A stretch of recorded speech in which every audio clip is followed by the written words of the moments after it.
Hi, I've been making sourdough bread every single week for the past 7 months, so I thought I would share my process of making sourdough bread from feeding my starter to preparing my dough and to the end product of having my sourdough bread. So, yeah, let's begin, and I hope you find this useful. So, yeah, let's begin. The making of my sourdough bread is a 3-day process as it is the most convenient way for me to do so.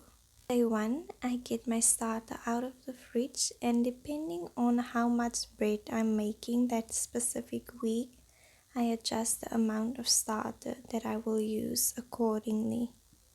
For 2 medium-sized loaves, I will need 60 grams of starter, and I'm feeding it 60 grams of flour and about 50 grams of water.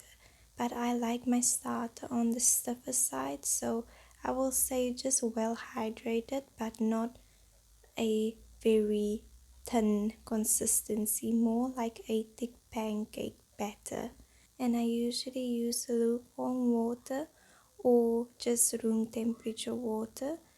Then I just place an elastic rubber or band to help me gauge how much it rises overnight. And I leave it on the counter with the lid unscrewed overnight. The next day, once my starter has doubled in size and looks bubbly, I know it's ready to use. I usually make sourdough bread once a week, so I'm making 2 loaves, and for that I will need 155 grams of starter. I add about 2.5 cups of warm water, and then I just gently begin stirring and mixing it until it's roughly incorporated. For 2 medium-sized loaves, I usually use between 600 and 700 grams of flour. In this week's, I opted for 730 grams of flour. But if you don't have a scale, I would say just approximately 5 to 6 cups of flour. Then another half a cup of water goes in just to make sure this dough is, I would say, approximately 80% hydration, so it's a very sticky dough. And then I just knead it. This is very much optional. You can just mix it with a spoon if you like, get more dough strength. Then I left it to rest for 1 hour. I always do inclusions in my bread to make it more nutrient dense, usually in the form of seeds like flax, sunflower and pumpkin seeds, as well as wheat bran.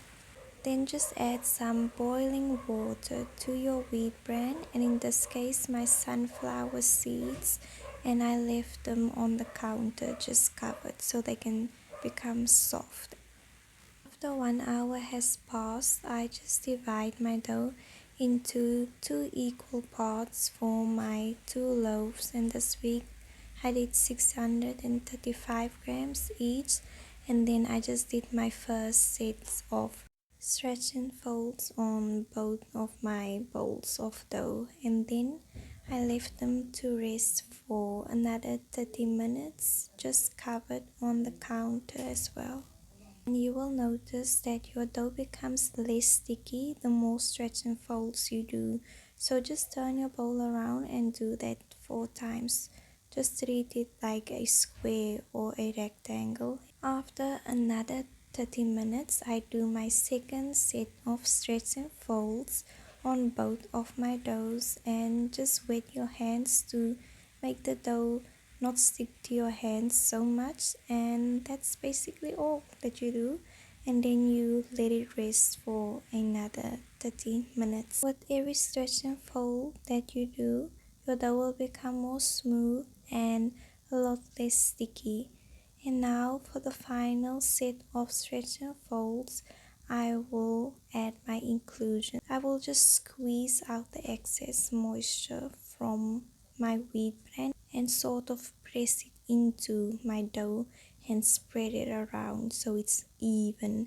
And after that, I just do my last set of stretch and folds on both of my doughs.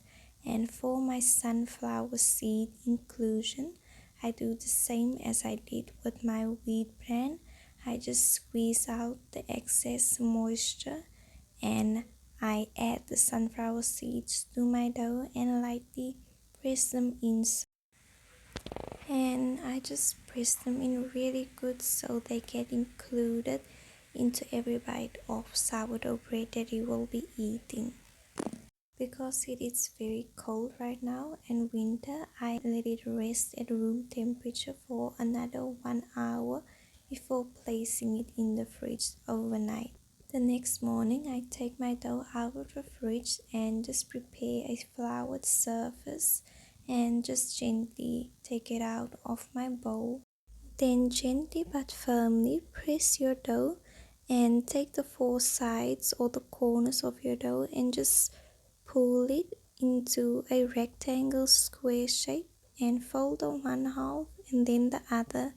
And then what you want to do is begin rolling and tucking your dough like you're making a sausage roll, and just continue doing that rather tightly but still being quite gentle with your dough. For the sides, stretch and tuck it underneath. Preheat your oven to about 200 to 250 Celsius with a tray with water at the bottom if you don't have a Dutch oven. And then just add one big quite deep slash across your dough and maybe some decorative ones if you're feeling fancy. A very sharp kitchen blade and bake for 35 minutes with the tray and 30 minutes without the tray to produce some nice golden brown crust, and enjoy your bread.